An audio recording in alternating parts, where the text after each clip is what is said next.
Mēs izmantojam pilnīgi dabīgas vielas. Man kādreiz klients saka, ka paklau to jau var likt uz pandas un cep pankūks. Kā var. Bet toties, kas ādiņai par efektu, ja vēl nopietnāk pie tā piestrādā, tad tas jau ir vēl spēcīgāk.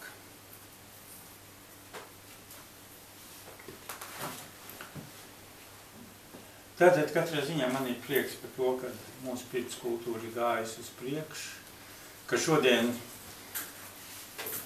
ļoti daudzos nostūros mēs varam sastapt ļoti daudz dažādas interesantas lietas, ka nebūs, ka visur ir kaut kas vienāds. Tas priecē. Un tad varbūt pieķeršos pie stāstījuma otrās daļas, jā, latviskās pirts rituāla veidošanas galvenie aspekti, jā.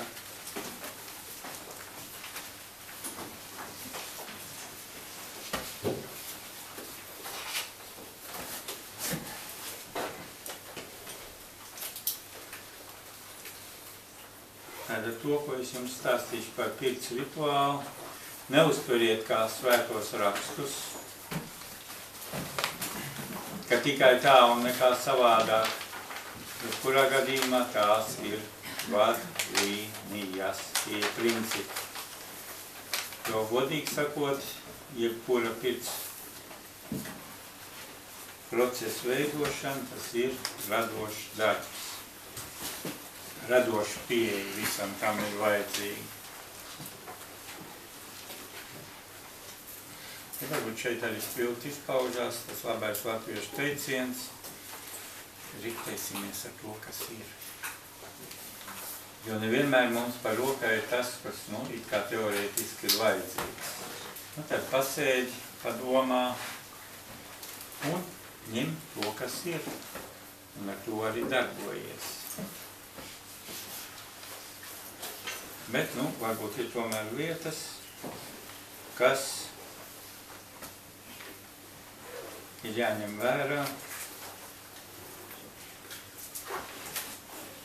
tad, kad veidojam šo pirts rituālu. Jebkurā gadījumā tas, ko mēs saucam par pirts rituālu, ir lielo pirts rituālu, kad ir domāt visu pirts iešanu kopumā, tas viss vienmēr sastāv no veselas kaudzītes mazākiem rituāliem. Tātad lielais rituāls ir mazāku rituālu apkopojumus.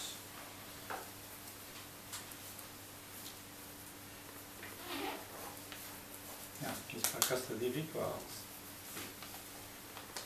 Rituāls ir noteiktu darbību, ja manipulācija apkopojums, lai iegūtu vēlamo rezultātu.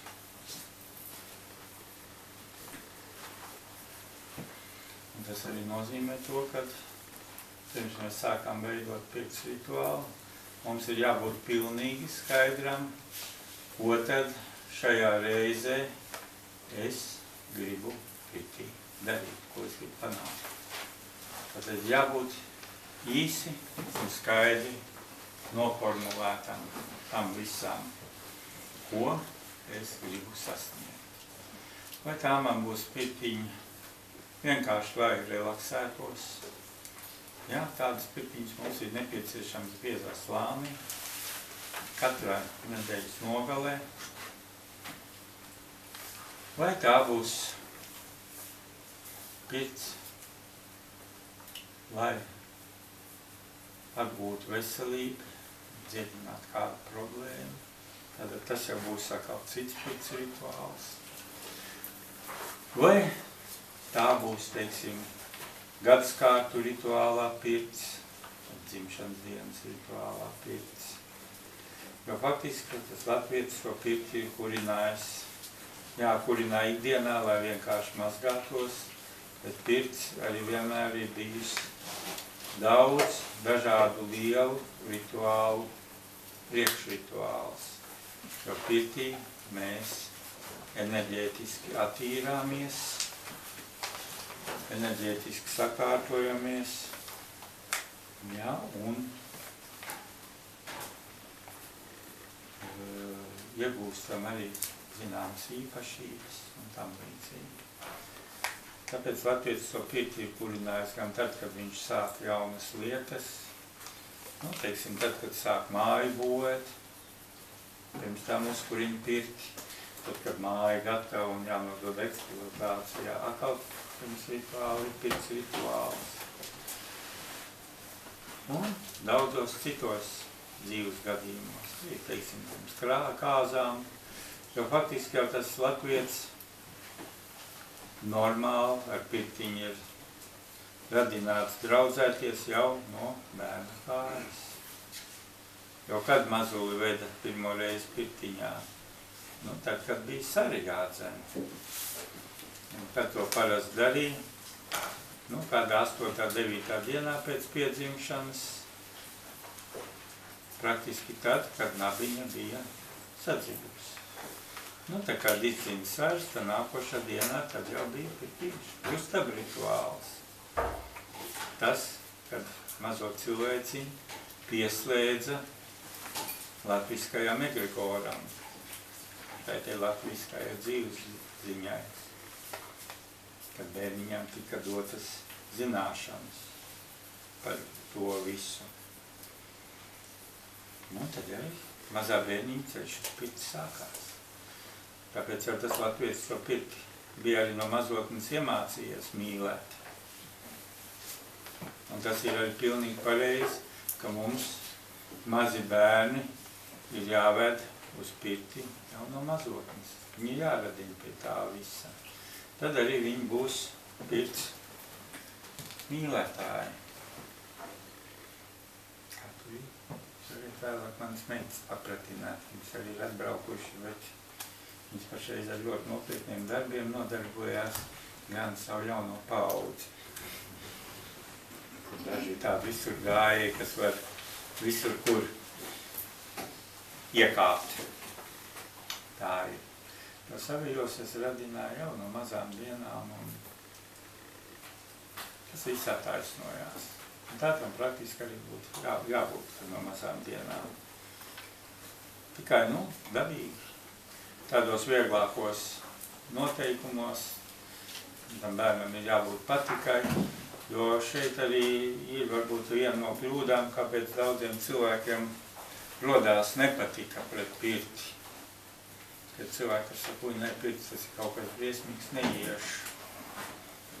Nu, redziet, tie bija garie mati meitenēm, ziepes matos, ziepes acīs, un rezultātā cilvēkam rodās nepatika pret pirti, un viņš šodien saka, nē, es pirtī neiešu, jo tas ir kaut kas šausmīgs.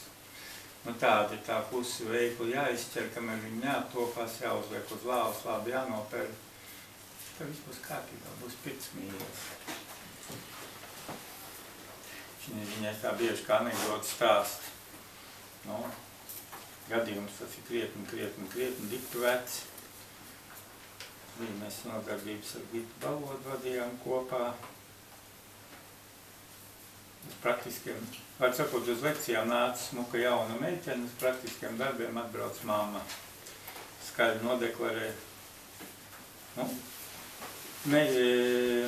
meitai, tā teikt, komandējums viņa netiek, bet zināšanas vējā nevar laist. Nu, viņa tāpēc atbrauc, bet pirts viņai nepatīk, tas ir kaut kas šausmīgs.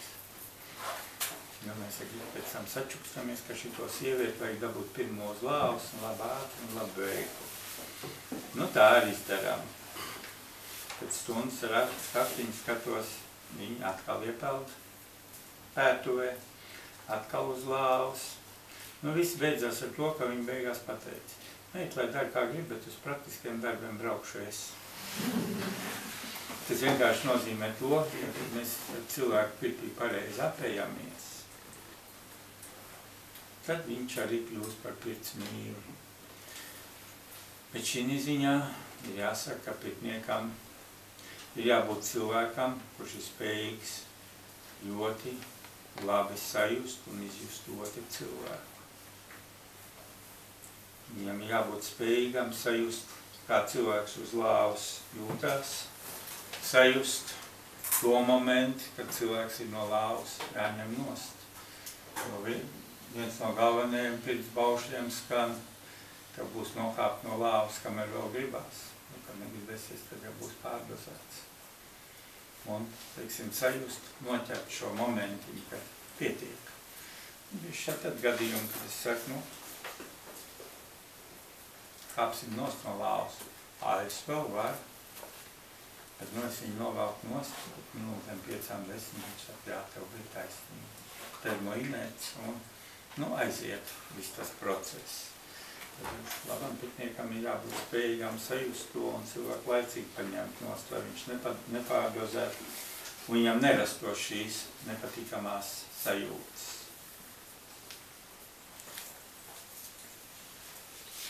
Tātad, par labu piknieku nemaz nav tik vienkārši kļūt.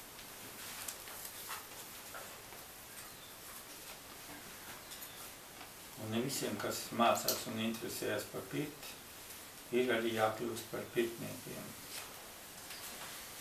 Cilvēkam ir jābūt zinošam, lai viņš visu to varētu izmantot savas ģimenes ietvaros.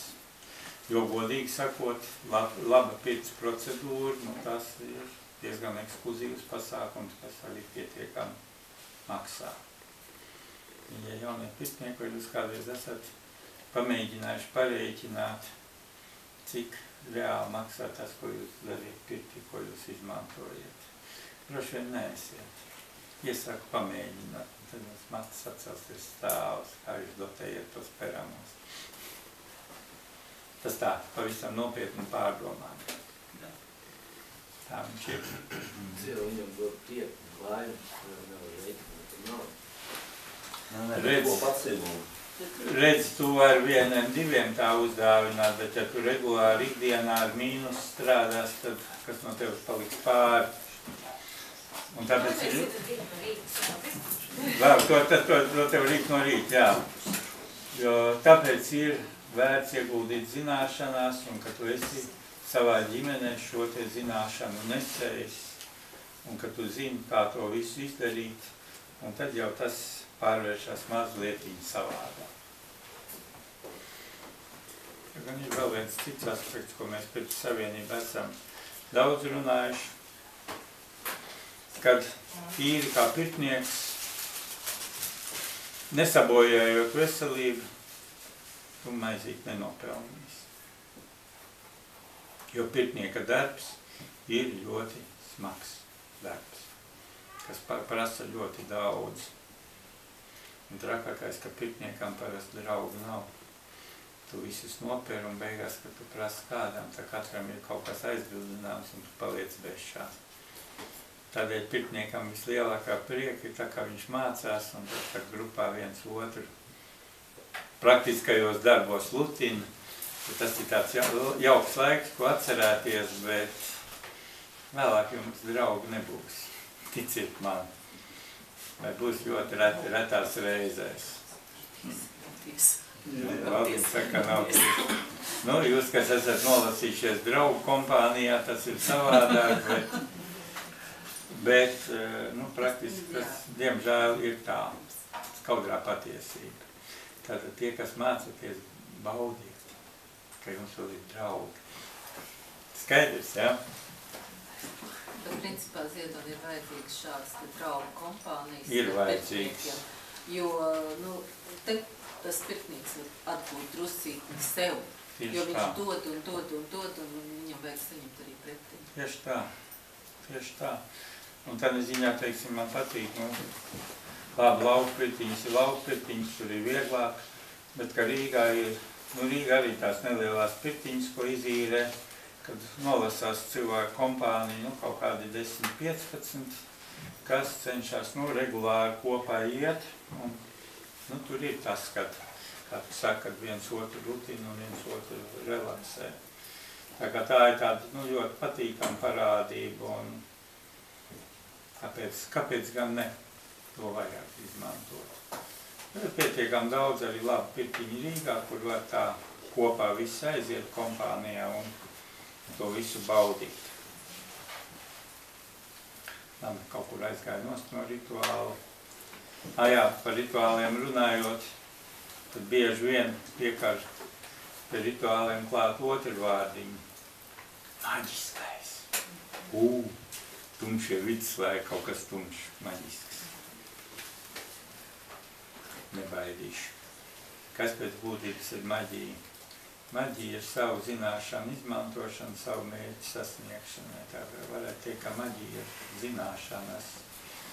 Ir ļoti daudz skaisti interesanti grāmati, kur ir krāsu maģija, kustību maģija, akmeņu maģija un tam līdzīgi. Tad faktiski šīs grāmatas ir zināšanas par šīm lietām. Un ja tu to zini, tad maģija ir savu zināšanu izmantošana. Un lielākā daļa no jums droši vien neizdomājieties, ka no rīta zobu tīrīšana arī ir maģisks rituāls. Absolūti nesatraucaties, tikai citās reizēs tad satraucaties, kad šo vārdu piemiņu. Arī maks nav nekas, vārds maks, liekas kaut kas briesmīgs. Nav tam nekā kopīga ar tumšajiem vidslaikiem, kad kristieši tur taisīja melnas lietas, jo faktiski par magiem sauca seno zoastriešu tempļu kalpotāju, tātad gudru cilvēku, kas ļoti daudz zināja. Tātad noņēma jums aizspriedums par šīm lietām, jā, es ceru.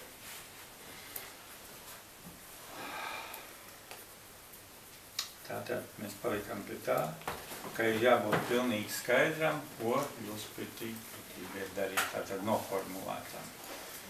Un tad, kad tas ir skaidri noformulēts, tad jūs sēdiet un domājiet, kā visu to dabūt gatavu. Tātad jūs domājiet par mazajiem rituāliņiem, ko jūs pirtī darīsiet, lai sasniegtu vēlamo rituālu.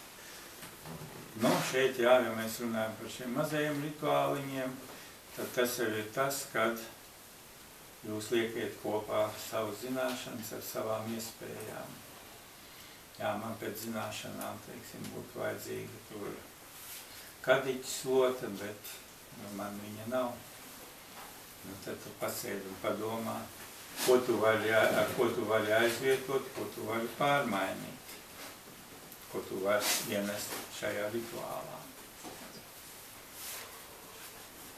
Jo faktiski šo te mazo rituāliņu noformulēšana, tā jau arī tā lielā rituāla pamatdaļa, jo jūs jau pārdomāsiet, kāds būs sildīšanās process, kāds būs pirmais pēriens un kādas slotas, kas būs ar pirmo un otro pērienu, ko jūs ar cilvēku darīsiet, vai tā būs masāža, vai tā būs kārstīga augstuma procedūra,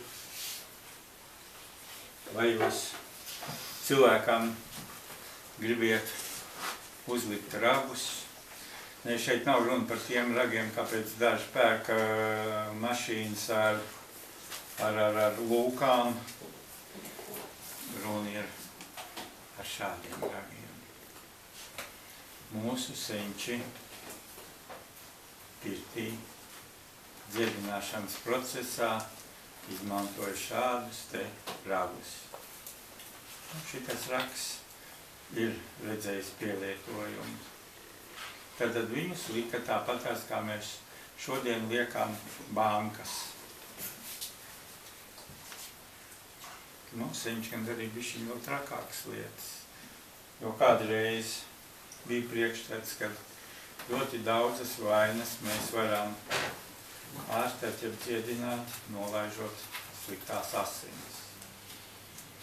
Teikšu tā, ka tur ir ļoti liela daļa patiesības, jo šodienas modernajā medicīnā arī ir ārsti, kas šo seno metodu tā uz tīri zinātniskiem pamatiem izmanto, un tik tiešām, viņi jūtot, saprotot, kur, kas un kā, viņi cilvēkam pilnīgi reāli nolaiž kaut kādu daudzumu asinis.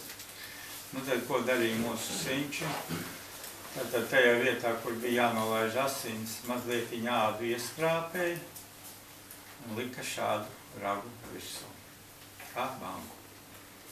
Nu, tad pēc kādu laiku ņēma nost, pusi rakts bija pilns ar asinīm, kas nevar asins paciest, nemēģiniet darīt.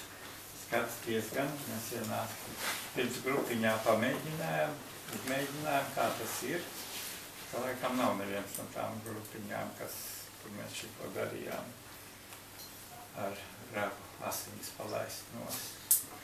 Katrā ziņā ļoti interesanta lieta.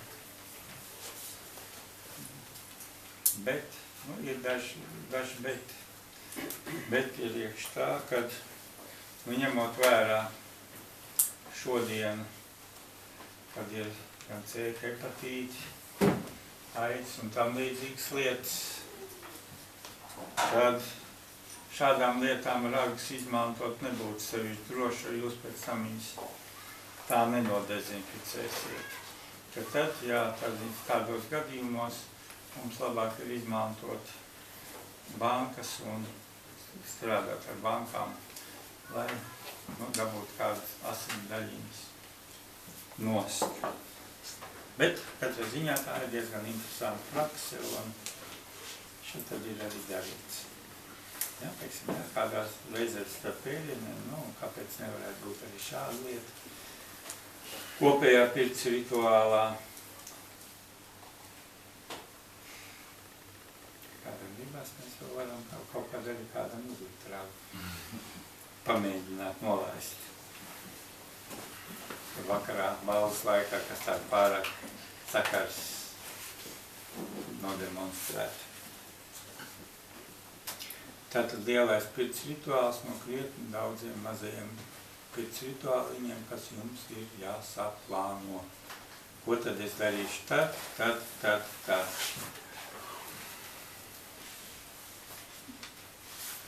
Un tad, kad jūs esat salikuši pa plauktiem šos te mazos rituāliņus, nu tad jau jūs tālāk skatāties uz tehnisko nodrošinājumu.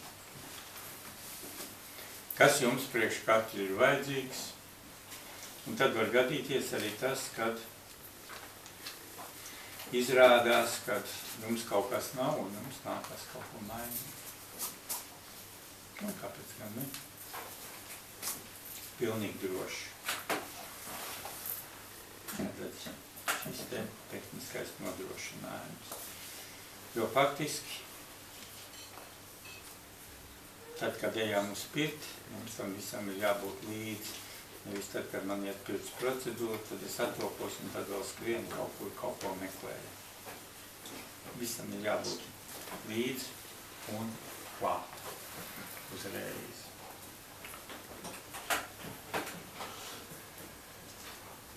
Tas varbūt būtu par pirts rituālu tāda tīri tāda tehniskā, jeb mehāniskā puse. Pirts rituālam ir arī šī te garīgā, enerģētiskā puse.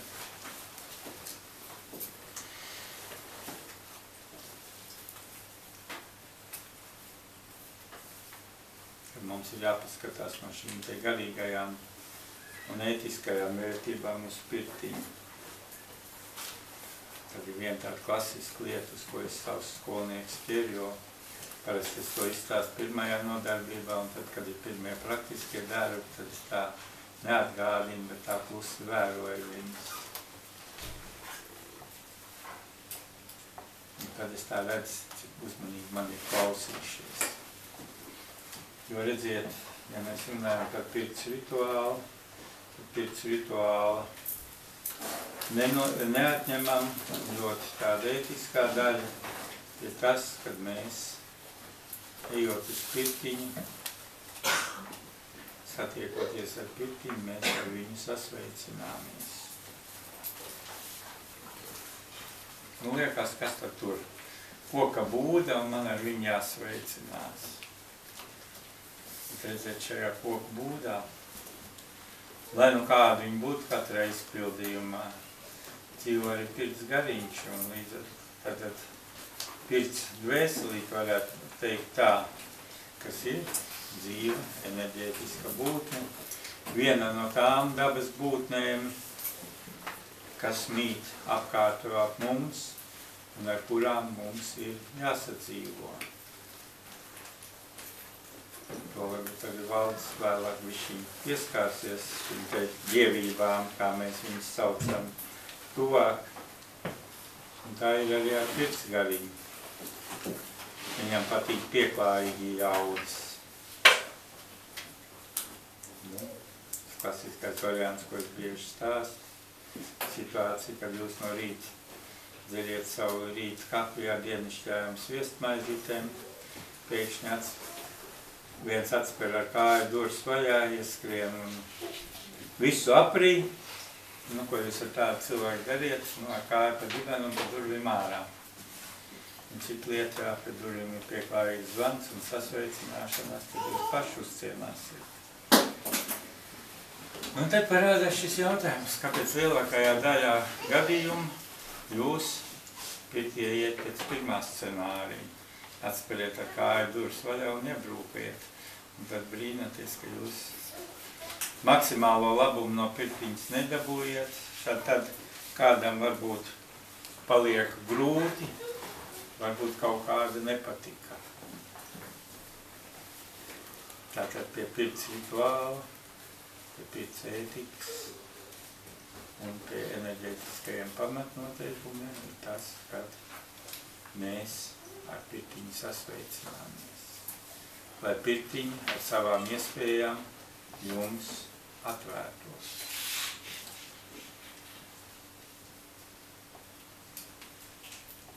Un es tā neprasīšu pacelt rokas, cik to dara.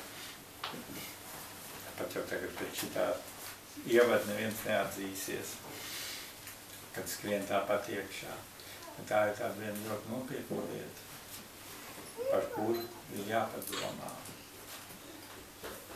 Tas ir tāpat, kā beigās šis paldies. Paldies visiem tiem, kas jums ir nodrošinājuši šo te pirts procedūru, viņas iespējamību. Jo kam tas saka paldies? Gan krāsnes kūrējam, gan pirts cēlājam, gan garu metājam, slotiņu sējējam un tā tālāk. Saraksts ir garš, bet visiem šis paldies tiek pateikts.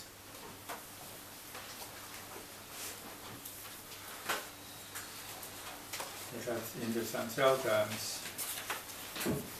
Bieži vien ir dzirdēts, ka par zālēm, dziedināšanu, ārstēšanu paldies nesaka. Kā tad tur ir? Latvijas tur ir skaitījis garos paldies.